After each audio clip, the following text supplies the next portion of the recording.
LDWMMAC. This is your boy, the Coach Live, on the Coach's Show Live. Okay, guys. It appears that Dana White and Hype Job Harrison, they are, pretty much, open to trying to negotiate a deal for Kayla. So Kayla, is going to be at the end of her PFL contract at the end of the season. She's going to be up. She's going to be done with it. And, Kayla is looking for options. Now, I don't know what the PFL is going to do. I would imagine that Ray Sefo and the PFL, they're going to, try to match what Dana White is going to do if Dana White makes an offer. Kayla, I hate to say it, y'all.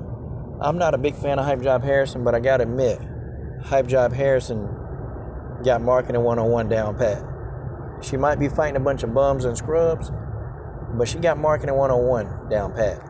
And she said, when Dana White is ready to pay me a lot of money, I'll make him a lot of money.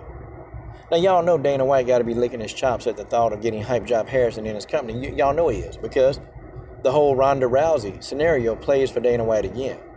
And Dana White will see Ronda Rousey and Kayla Harrison, but here go the thing. Dana White knows how this story is going to play out, okay?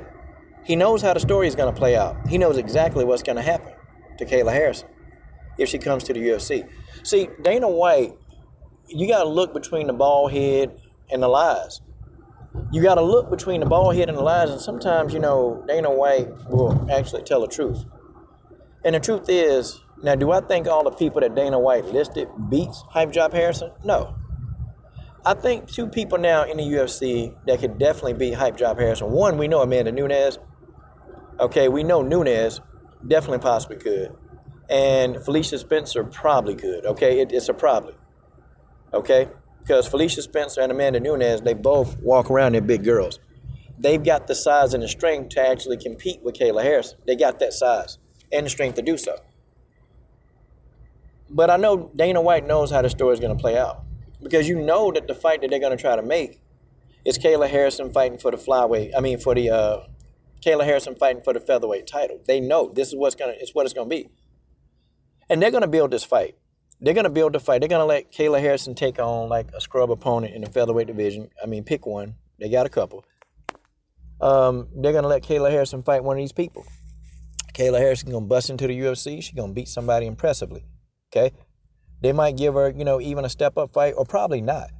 They may even take Kayla Harrison right into the title shot, but no matter what, Dana White knows how the story is going to play out because he saw this story play out with Ronda Rousey. And I keep telling y'all that Kayla Harrison is going to run into her version of Holly Holm. She's going to run into that person, okay? Whether it be in the PFL tournament or when she comes to the UFC, she's going to find that person. But Dana already knows if she fights Amanda Nunes, she pretty much already knows how this is going to play out. He knows.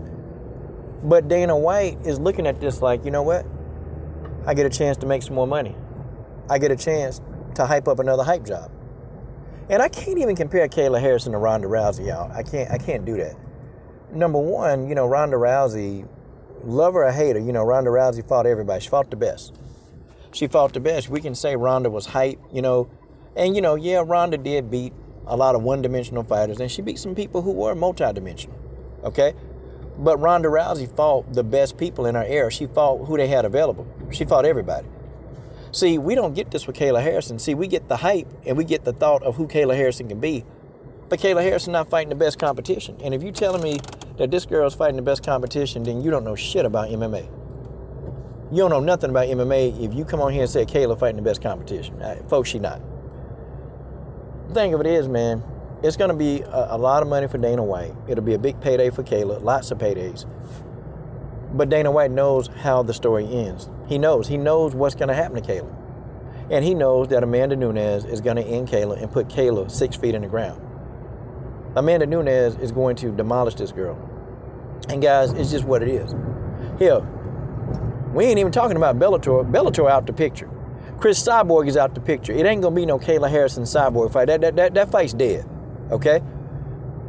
The fight that's going to happen is Amanda Nunes and Kayla Harrison if she can get signed to the UFC. And make no mistake about it, okay?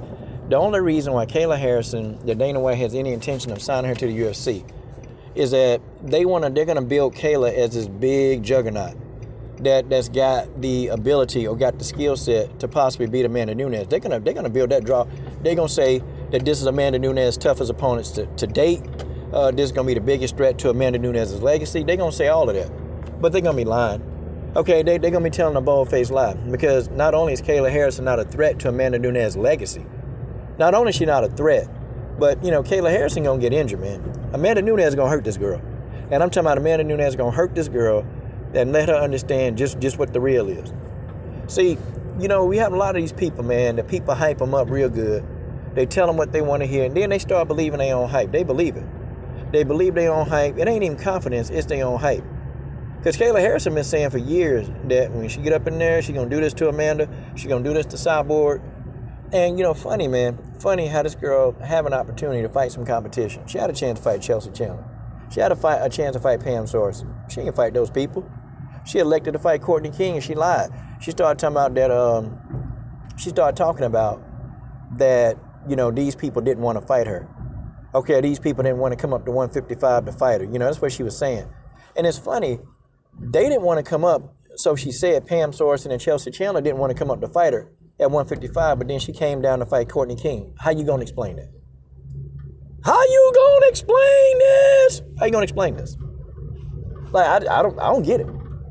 Okay, you can go down to 145 to fight Courtney King, but you want Pam Sorensen and Chelsea Chandler to move up to 155, a weight that you said they would never fight you at, but then you end up going down to their weight anyway. How the hell you gonna explain this? Yeah, imagine that.